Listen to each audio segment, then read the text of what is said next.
Hello and welcome to your New York Giants news roundup from Big Blue View here for Tuesday, October 25th.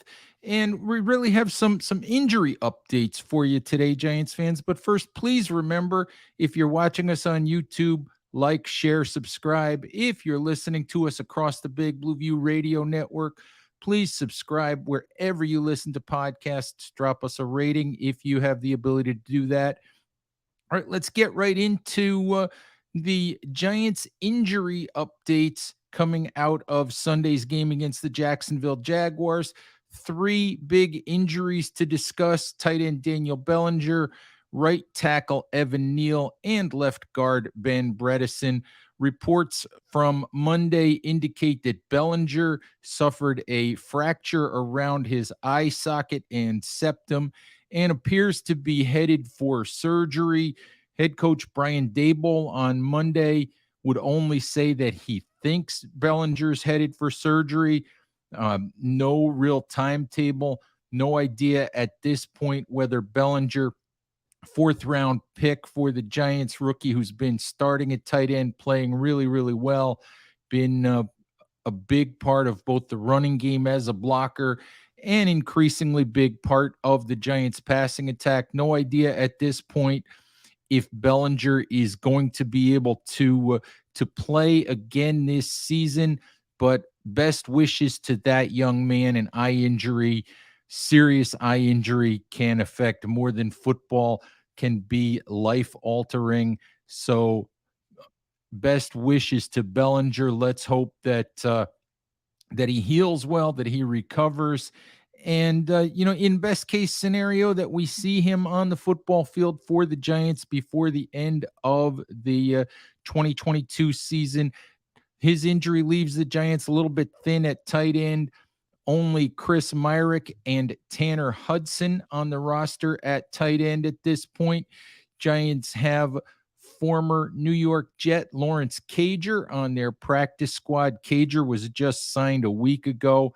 Best guess at this point would be that Bellinger would head to IR, that Cager would probably be signed to the 53-man roster as the Giants' third tight end. But the Giants are always holding workouts, looking at the free agent market, so maybe something else happens there.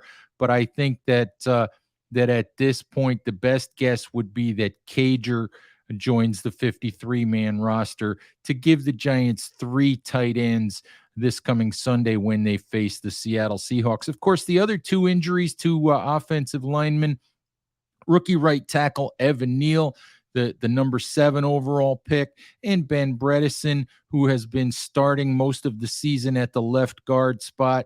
Sounds like both guys likely have the dreaded sprained MCL, which seems to be the injury du jour for the Giants this year.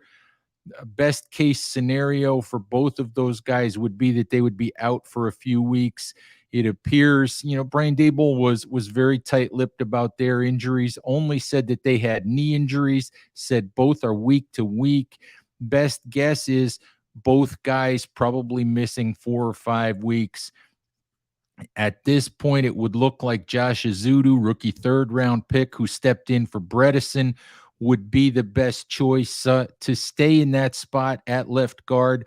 Ezeudu's played some this season, rotated with Bredeson earlier in the year, and had some struggles. Played a little bit better Sunday when he was called on to play against Jacksonville, perhaps gaining a little bit of experience and a little bit of confidence.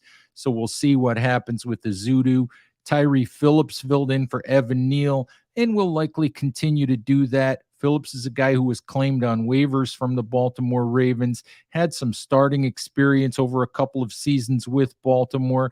Obviously not an ideal circumstance to lose 40% of your offensive line. The Giants' depth here will obviously be tested, and we'll see what happens. Giants were able to work around it on Sunday against Jacksonville. This coaching staff has done a tremendous job of working around injuries, working around weaknesses in certain positions, and hopefully that will continue. One thing of note along the offensive line: The Giants do have to make a decision this week, I believe by Wednesday afternoon, on whether to activate lineman Nick Gates from the PUP list or whether to leave him there for the remainder of the season. Gates, primarily a center guard at this point in time. If he's healthy enough, Gates would be a terrific addition to this roster, could fill in at guard and at center. Bredeson, in addition to being the starting left guard, was also this team's backup center. Gates could step in and fill that role. Obviously, an experienced starting center, guy who was a really good player before suffering that gruesome leg injury a year ago.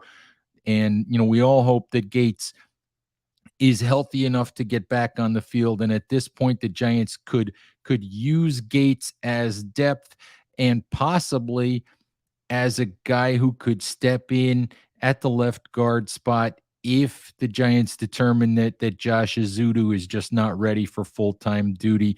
But we'll see what happens here with the roster as we go forward. Just wanted to update you guys on the injury situation. That's all we have for you today. Thank you for listening, Giants fans, and we'll talk to you soon. Bye-bye.